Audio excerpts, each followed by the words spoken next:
आपण तयार केलेला मस्त वाळवणीचा पदार्थ आणि एकदम सोपी पद्धत आहे एकदम. आणि मस्त बघा आपल्या कुरडया मस्त वाळून झालेल्या आहे आणि त्या तळून घ्यायच्या बघा. आता मस्त फुललेल्या आहे बघा, एकदम मस्त लागतात. आणि आता आपण कुरडया तळून घ्यायच्या आहे. त्या कसल्या आहे तुम्हाला पुढे कळेलच रेसिपी, संपूर्ण रेसिपी बघा. आणि मस्त बघा. आता बघा मी सुरुवातीला आपल्याला एक वाटी रवा घ्यायचा आहे आणि त्याच्यामध्ये पाणी टाकून आपल्याला हे 3 दिवस आपल्याला हे पाणी बदलत राहायचं आहे रात्रीचं, म्हणजे वास येणार नाही. जसं आपण गव्हाला बदलतो ना, तसं हा रव्यालासुद्धा आपल्याला पाणी बदलून घ्यायचं आहे. आणि चौथ्या दिवशी मग आपल्याला कुरडया करायच्या आहे. तर बघा आता चौथ्या दिवशी मी पाणी काढून घेतलेलं आहे वरचं आणि खाली चीक बसलेला आहे बघा. आणि ते मग आपल्याला तो मोजून घ्यायचा हा चीक आपल्याला. एकदम सोपी पद्धत आहे. गव्हाच्या ह्याला तर किती वेळ लागतो आपल्याला, मशीन लागते, त्याच्यातून काढा, ते गाळा पूर्ण कोंडा वगैरे. आणि ह्या रव्याची कुरडई म्हटल्यानंतर एकदम झटपट होणारी रेसिपी आहे. फक्त आपल्याला 3 दिवस सारखं पाणी बदलायचं असतं आणि चौथ्या दिवशी मग असा 1 वाटीभर बघा चीक आपला निघालेला आहे, तो मोजून घ्यायचा आपण. आणि सुरुवातीला तेवढंच गरम पाणी आपल्याला त्याच्यानेच टाकायचं आहे 1 वाटी. आणि थोडंसं गरम पाणी बाजूला ठेवायचं आहे, लागलं म्हणजे टाकून घ्यायचं आपल्याला. मीठ टाकायचं आहे. आणि तुम्ही एकटे असाल तरी पण, कारण थोडं आहे ना आपला 1 वाटीचाच रव्याचा चीक आहे ना हा, तर मग बघा लाटणं घेतलेलं आहे, पाणी टाकलेलं आहे, मीठ टाकलेलं आहे आणि थोडं थोडं टाकत राहायचं आहे बघा. आपण एकटं पण करू शकतो कुरडई. आणि आता मला परत थोडं पाणी लागणार आहे, मी अर्धी वाटी पाणी घेतलेलं आहे परत, 2दा थोडं थोडं टाकलेलं आहे आणि छान घोटून घ्यायचं आहे बघा.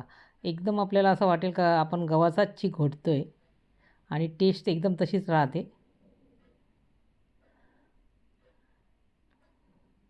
आणि जास्त कधी आपण तुम्हाला अर्धा किलो 1 किलोचा करायचा असेल तर मग 2 जणं लागतील. आणि असं 1 वाटीचा आपण केला आहे छोट्या वाटीचा, तर तो आपण एकटं पण करू शकतो. एका हाताने चीक टाकायचा आणि एका हाताने मस्त लाटण्याने ते घोटून घ्यायचं मस्त चीक. परत पाणी टाकलं बघा मी, परत लागते त्याच्यामध्ये पाणी. बघा तुम्हाला वाटेलच ना हा गव्हाचा चीक आहे म्हणून. मस्त एकदम पांढरा शुभ्र झालेला आहे, छान घोटून घ्यायचं आहे बघा.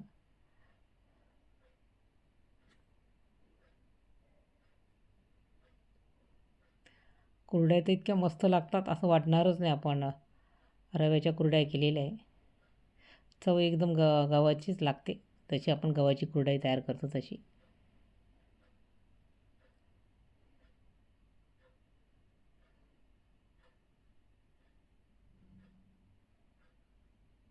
आता मला वाटतं पाणी घ्यायचं आपल्याला थोडं आणि परत टाकायचं त्याच्यामध्ये आणि परत घोटून घ्यायचं आहे. जसं आपण गव्हाचं आपण चीक काढतो त्याचे जुने गहू असतात ना, कसं पाणी लागतं जास्त, तसं या रव्याचं झालेलं आहे.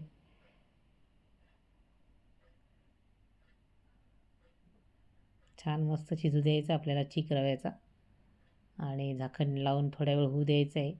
आणि नंतर मस्त आपल्याला कुरड्या टाकायच्या आहे. थोडंसं हाताला पाणी लावून काढून घ्यायचा तो चीक आणि असं थापून घ्यायचं आहे आपण ओला हात करून पाण्याचा.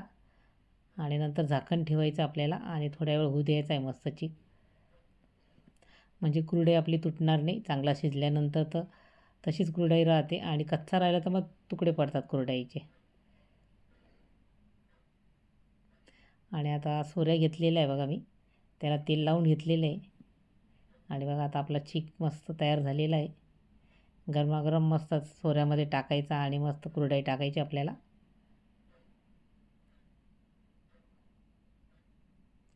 नक्की करून बघा, तुम्हाला असं वाटेल का बरं गव्हाची कुरडई न केलेली बरी. रव्याची तर एकदम झटपट होणारी आहे, कसलंच त्रास नाही, न भांडी जास्त लागतील ना काही. आता बघा सोऱ्यामध्ये टाकून घेते मी. तुम्हाला ही रेसिपी कशी वाटली ते नक्की सांगा कमेंटद्वारे. रेसिपी आवडल्यास लाईक, शेअर आणि सबस्क्राईब करा. बघा मस्त सोऱ्यामध्ये टाकून घेतलेलं आहे, पॉलिथिनचा कापड पण टाकलेला आहे आणि मस्त टाकून घ्यायची बघा कुरडई आपल्याला. मस्त चीक झालेला आपला तयार, शिजून झालेला आहे मस्त. आणि कुरड्या टाकायच्या आता. थोड्याच झालेल्या आहे कुरड्या, कारण मी थोडंच टाकलेला होता रवा. तुम्हाला जास्त करायच्या असल्या तर मस्त वर्षभरासाठी तुम्ही करून ठेवू शकता.